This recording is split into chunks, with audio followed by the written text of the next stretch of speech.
Class 9th बेटा पहले दो दोहे वाक कविता के हमने कल कर लिए थे बड़े अच्छे तरीके से।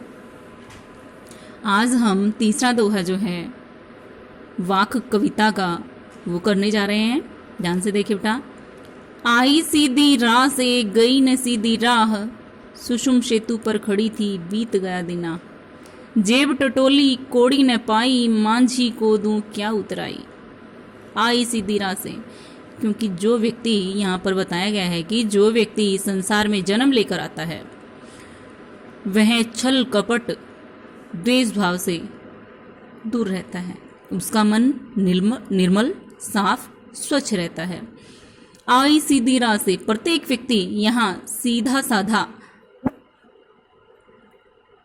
आता है, उसके मन में किसी प्रकार का द्वेष छल कपट नहीं होता।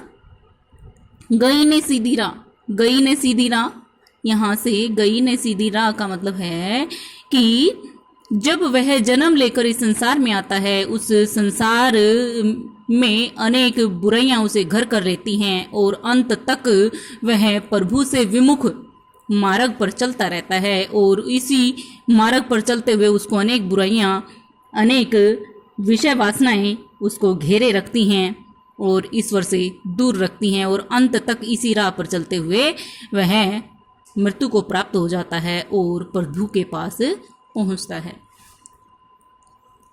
इसी बुराई के मार्ग पर चलकर ही वह प्रभु के पास पहुंचता है। इनकी जिस सीधी राह से आई थी उस सीधी राह से जैसा वह निर्मल साफ स्वच्छ मन का जन्म लेकर आया था इस संसार में, लेकिन मरणोपरांत वह उस सीधा साधा मन वाला नहीं गया प्रभु के पास। सुषुम सेतु पर क्षण भंगुर रेत के पुल पर मैं खड़ी थी, क्योंकि कवयित्री खुद को लक्ष्य करके यहाँ पे कहती है कि मैं ऐसे मोड़ पर खड़ी थी, ऐसे पड़ाव पर खड़ी थी, ऐसे सुषुम सेतु क्षण भंगुर सेतु पुल रेत के पुल पर खड़ी थी।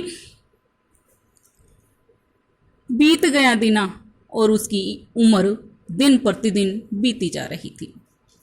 जेब टटोली कोड़ी ने पाई, मांझी को दूं क्या उतराई।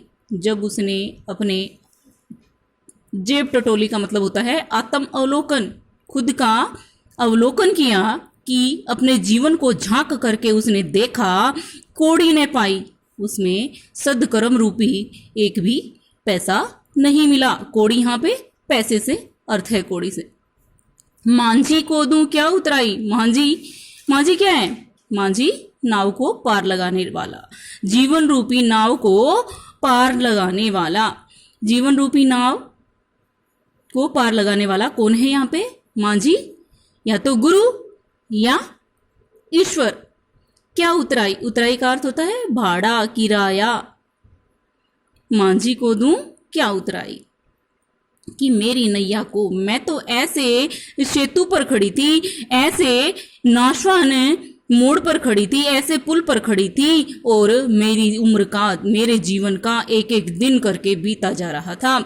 लेकिन मैंने जब अपने जीवन का आत्म अवलोकन किया, मेरे जीवन को झांक करके देखा, लेकिन उसमें सदकर्म रूपी एक भी कोड़ी, एक भी पैसा नहीं मिला।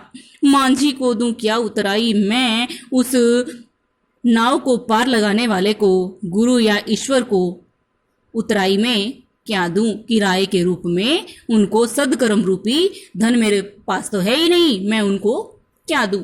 अगला दोहा देखिए बेटा।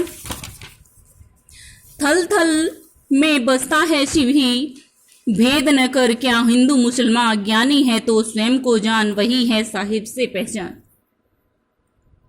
थल थल में बसता है शिव ही, थल थल में इनकी शिव मतलब परमात्मा। शिव तो यहाँ पे व्यक्ति के श्वास में, हर कण कण में परमात्मा विद्यमान है। भेद न कर क्या हिंदू मुसलमान, हिंदू और मुसलमान में भेदभाव ना कर। तू हिंदू है, तू मुसलमान है, इस प्रकार की भेदभावना को त्याग दे, क्योंकि हिंदुओं के भगवान भी वही हैं, मुसलमान के भी भगवान वही हैं। ज्ञानी है तो स्वयं को जान, वही है साहिब से पहचान। यदि व्यक्ति स्वयं के अंदर छिपे हुए परमात्मा को जान लेता है तो वही सच्चा ज्ञानी कहलाता है, वही उस परमात्मा को पहचानता है। यदि वह अपने अंतर मन में छिपे हुए परमात्मा को पहचान लेता है तो वह ईश्वर को भी पहचान लेता है। कण कण में परमात्मा विद्यमान है, प्रत्येक व्यक्ति की श्वास श्वास में परमात्मा विद्यमान है। हमें हिंदू और मुसलमान में भेदभाव नहीं करना चाहिए, ये तू हिंदू है तू मुसलमान है, क्योंकि सभी के परमात्मा एक ही हैं। हिंदू का भी परमात्मा वही है और मुसलमान का भी परमात्मा वही है।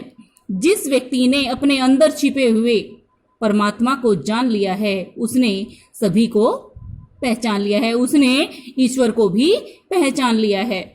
कि जिसने अपने आप को जान लिया, स्वयं को जान लिया, जिसने अपने आप स्वयं को जान लिया मतलब अपने आप छिपे हुए, मन में छिपे हुए, अपने हृदय में छिपे हुए ईश्वर को पहचान लिया, तो उसने ईश्वर को भी, ईश्वर के दर्शन कर लिए, उसने आत्मा और परमात्मा को जान लिया। बेटा आज आप इन दो दोहों की बड़े अच्छे से व्याख्या करेंगे, रफ कॉपी में लिखेंगे। ये आज का आपका गृह कार्य है।